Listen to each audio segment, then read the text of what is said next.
दोस्तों बता दें प्रमोद प्रेमी का हुआ निधन। तो क्या वीडियो पूरी खबर आपको डिटेल में बताते हैं। उससे पहले अगर हमारे आप चैनल पर नए हैं तो वीडियो को लाइक कर चैनल को सब्सक्राइब करें। जी हाँ दोस्तों बता दें जो कि प्रमोद प्रेमी एक सुपर हिट कलाकार में से माने जाते हैं।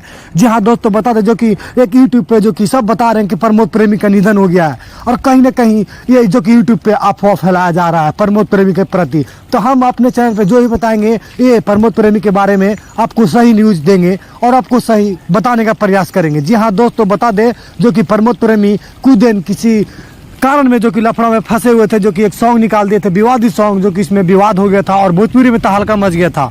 और वही को जो कि फायदा उठाकर कई यूट्यूबर ने जो कि और कई चैनलों पे दिखाया जा रहा है कि प्रमोद प्रेमी का निधन हो गया, ये हो गया वो हो गया, पर ये सब कुछ फेक है। जबकि प्रमोद प्रेमी को अभी निधन नहीं हुआ, प्रमोद प्रेमी सही सलामत है और एक से एक जो कि गाना और फिल्म जो कि मूवी में काम कर रहे हैं और आपको मनोरंजन के लिए ये दिन रात मेहनत कर रहे हैं। कहीं ना कहीं प्रमोद प्रेमी जो कि आपको लिए एक से एक गाना दिन रात मेहनत कर रहे हैं और ये अपने घर पे अभी सही सलामत है और एक से एक गाना जो कि आप लोग को बीच देंगे, फिल्म देंगे। तो आप लोग प्यार दुलार बना रहे हैं प्रमोद प्रेमी को और टेंशन ना ले, प्रमोद प्रेमी का भी कुछ भी नहीं हुआ है। तो चलिए फिर मिलते हैं अगले वीडियो में इसी अंदाज के साथ। हमारे आप चैनल पर बने रहें।